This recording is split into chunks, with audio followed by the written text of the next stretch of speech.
ধ্বংসস্তূপের নিচে চাপা পড়ে আছে সাজানো সংসার, যেখানে একই পরিবারের ৩ জন সহ অন্তত ৪ মরদেহ উদ্ধার করেন উদ্ধারকর্মীরা। সোমবার ইসরায়েলের বন্দরনগরী হাইফায় এ বিভীষিকাময় পরিস্থিতির সৃষ্টি হয়। রোববার মধ্যরাতে ইরানি মিসাইল হামলার পর এদিন একটি আবাসিক ভবন থেকে গুরুতর আহত অবস্থায় উদ্ধার করা হয় আরও এক দম্পতিকে। নিহতের মধ্যে রয়েছেন এক বৃদ্ধ দম্পতি, তাদের ছেলে এবং ছেলের সঙ্গী।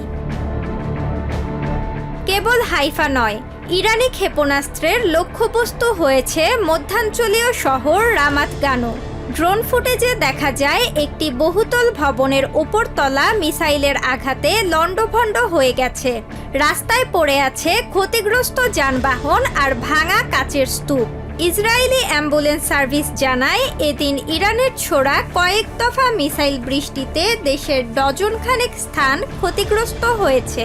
ভয়াবহ এসব হামলায় আতঙ্ক ছড়িয়ে পড়েছে স্থানীয়দের মাঝে। It was very loud. ভয়াবহ শব্দ হয়েছিল, কিন্তু আমরা কোনো বিস্ফোরণের তীব্রতা অনুভব করিনি।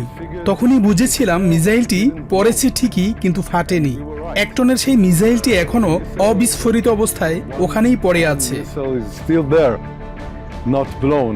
সোমবার দিনভর ইসরায়েল জুড়ে বেজেছে সতর্ক সংকেত। সাইরেন বাজার সাথে সাথেই আতঙ্কিত সাধারণ মানুষকে ছুটতে দেখা যায় নিরাপদ আশ্রয়ের খোঁজে। ইসরায়েলি অ্যাম্বুলেন্স সার্ভিস জানিয়েছে, ইরান ও হিজবুল্লাহর হামলায় এখন পর্যন্ত দেশটিতে 23 জন বেসামরিক নাগরিক প্রাণ হারিয়েছেন।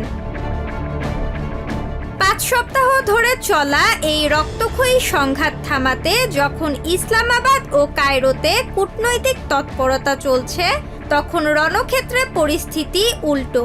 প্রেসিডেন্ট ট্রাম্পের দেওয়া ডেডলাইন এই উত্তেজনা আরও বাড়িয়ে দিয়েছে।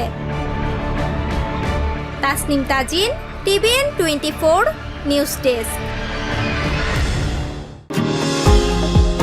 নিউ ইয়র্ক থেকে সম্প্রচারিত টিভিএন 24 টেলিভিশন বিশ্বজুড়ে বাঙালির কণ্ঠস্বর।